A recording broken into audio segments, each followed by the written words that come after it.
ಗುಬ್ಬಿ ಶ್ರೀನಿವಾಸ್ ಕಾಂಗ್ರೆಸ್ ಬಿಟ್ಟು ಮತ್ತೆ ಜೆಡಿಎಸ್ ಸೇರುವ ವಿಚಾರ. ನಾನು ಎಲ್ಲಿ ಹೋಗಬೇಕು ಎಲ್ಲಿ ಬರಬೇಕು ಅನ್ನೋದು ನನ್ನ ವೈಯಕ್ತಿಕ. ಮತ್ತೆ ಜೆಡಿಎಸ್ ಸೇರ್ಪಡೆ ಬಗ್ಗೆ ಶಾಸಕ ಗುಬ್ಬಿ ಶ್ರೀನಿವಾಸ್ ಸ್ಪಷ್ಟನೆಯನ್ನ ನೀಡಿದ್ದಾರೆ. ನಾನು ಎಲ್ಲಿ ಹೋಗಬೇಕು ಎಲ್ಲಿ ಬರಬೇಕು ಅನ್ನೋದು ನನಗೆ ಬಿಟ್ಟದ್ದು. ಗುಬ್ಬಿ ಶ್ರೀನಿವಾಸ್ ಮತ್ತೆ ಜೆಡಿಎಸ್ ಸೇರ್ತಾರೆ ಅನ್ನೋ ಮಾತುಗಳು ಕೇಳಿ ಬರ್ತಾ ಇತ್ತು. ಈ ವಿಚಾರದ ಬಗ್ಗೆ ಈಗ ಸ್ಪಷ್ಟನೆಯನ್ನ ನೀಡಿದ್ದಾರೆ. ಯಾರನ್ನ ಹೇಳಿ ಕೇಳಿ ನಾನು ಹೋಗೋದಿಲ್ಲ ಅನ್ನೋದಾಗಿ ಗುಬ್ಬಿ ಶ್ರೀನಿವಾಸ್ ಹೇಳಿದ್ದಾರೆ. ನಾನು ಕುಮಾರಸ್ವಾಮಿ ಆತ್ಮೀಯರು, ಅವರು ಒಂದು ತಪ್ಪಿನಿಂದ ದೂರ ಆದೆ. ಅವರು ಏನ್ ತಪ್ಪು ಮಾಡಿದ್ರು ಅಂತ ನಾನು ಕಾರ್ಯಕರ್ತರಿಗೆ ಹೇಳಿದ್ದೇನೆ ಅನ್ನೋದಾಗಿ ಹೇಳಿದ್ದಾರೆ. ಜೊತೆಯಲ್ಲೇ ಇದ್ದು ಕುತ್ತಿಗೆ ಕುಯ್ಯುವ ಕೆಲಸ ಮಾಡಿದ್ರೆ ಅಲ್ಲಿ ಇರಬಾರ್ದು. ಕುಮಾರಸ್ವಾಮಿ ಮೇಲೆ ನನಗೆ ನೋವಿಲ್ಲ, ಹಾಗೆ ದ್ವೇಷನೂ ಇಲ್ಲ.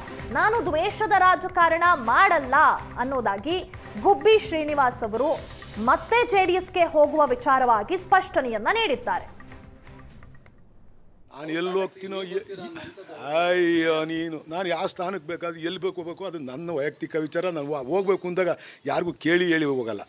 ನಾನು ಹೋಗ್ಬೇಕು ಅಂತ ಅನ್ಸಿರು ಹೋಗ್ತೀನಿ. ನಾನು ಯಾವತ್ತೂ ನನ್ನ ಆತ್ಮಗೌರವಕ್ಕೆ ಧಕ್ಕೆ ಎಲ್ಲಿ ಬರುತ್ತೋ ಅಲ್ಲಿ ಒಂದು ನಿಮಿಷನೂ ಇರಲ್ಲ. ನಾನು ಕುಮಾರಸ್ವಾಮಿ ನಾನು ಅಷ್ಟೊಂದು ಆತ್ಮೀಯರಿದ್ದರು ಸರ್. ನಾನು ಎಲ್ಲಿ ಹೋಗ್ತೀನೋ ಮತ್ತೆ ಜೆಡಿಎಸ್ ಸೇರ್ಪಡೆ ಬಗ್ಗೆ ಶಾಸಕ ಗುಬ್ಬಿ ಶ್ರೀನಿವಾಸ್ ಸ್ಪಷ್ಟನೆಯನ್ನ ನೀಡಿದ್ದಾರೆ. ನಾನು ಎಲ್ಲಿ ಹೋಗಬೇಕು ಎಲ್ಲಿ ಬರಬೇಕು ಅನ್ನೋದು ನನಗೆ ಬಿಟ್ಟದ್ದು. ಗುಬ್ಬಿ ಶ್ರೀನಿವಾಸ್ ಮತ್ತೆ ಜೆಡಿಎಸ್ ಸೇರ್ತಾರೆ ಅನ್ನೋ ಮಾತುಗಳು ಕೇಳಿ ಬರ್ತಾ ಇತ್ತು. ಈ ವಿಚಾರದ ಬಗ್ಗೆ ಈಗ ಸ್ಪಷ್ಟನೆಯನ್ನ ನೀಡಿದ್ದಾರೆ.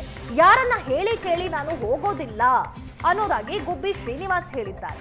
ನಾನು ಕುಮಾರಸ್ವಾಮಿ ಆತ್ಮೀಯರು, ಅವರು ಒಂದು ತಪ್ಪಿನಿಂದ ದೂರ ಆದೆ. ಅವರು ಏನ್ ತಪ್ಪು ಮಾಡಿದ್ರು ಅಂತ ನಾನು ಕಾರ್ಯಕರ್ತರಿಗೆ ಹೇಳಿದ್ದೇನೆ ಅನ್ನೋದಾಗಿ ಹೇಳಿದ್ದಾರೆ. ಜೊತೆಯಲ್ಲೇ ಇದ್ದು ಕುತ್ತಿಗೆ ಕುಯ್ಯುವ ಕೆಲಸ ಮಾಡಿದ್ರೆ ಅಲ್ಲಿ ಇರಬಾರ್ದು. ಕುಮಾರಸ್ವಾಮಿ ಮೇಲೆ ನನಗೆ ನೋವಿಲ್ಲ, ಹಾಗೆ ದ್ವೇಷನೂ ಇಲ್ಲ. ನಾನು ದ್ವೇಷದ ರಾಜಕಾರಣ ಮಾಡಲ್ಲ ಅನ್ನೋದಾಗಿ ಗುಬ್ಬಿ ಶ್ರೀನಿವಾಸ್ ಅವರು ಮತ್ತೆ ಜೆಡಿಎಸ್ಗೆ ಹೋಗುವ ವಿಚಾರವಾಗಿ ಸ್ಪಷ್ಟನೆಯನ್ನ ನೀಡಿದ್ದಾರೆ.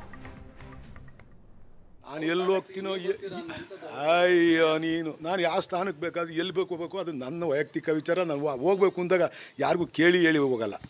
ನಾನು ಹೋಗ್ಬೇಕು ಅಂತ ಅನ್ಸಿರು ಹೋಗ್ತೀನಿ. ನಾನು ಯಾವತ್ತೂ ನನ್ನ ಆತ್ಮಗೌರವಕ್ಕೆ ಧಕ್ಕೆ ಎಲ್ಲಿ ಬರುತ್ತೋ ಅಲ್ಲಿ ಒಂದು ನಿಮಿಷನೂ ಇರಲ್ಲ. ನಾನು ಕುಮಾರಸ್ವಾಮಿ ನಾನು ಅಷ್ಟೊಂದು ಆತ್ಮೀಯರಿದ್ದರು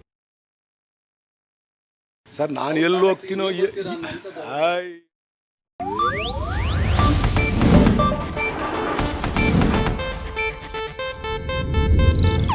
ಇದು ಏಷ್ಯಾನೆಟ್ ನ್ಯೂಸ್ ನೆಟ್ವರ್ಕ್ ಪ್ರಸ್ತುತಿ.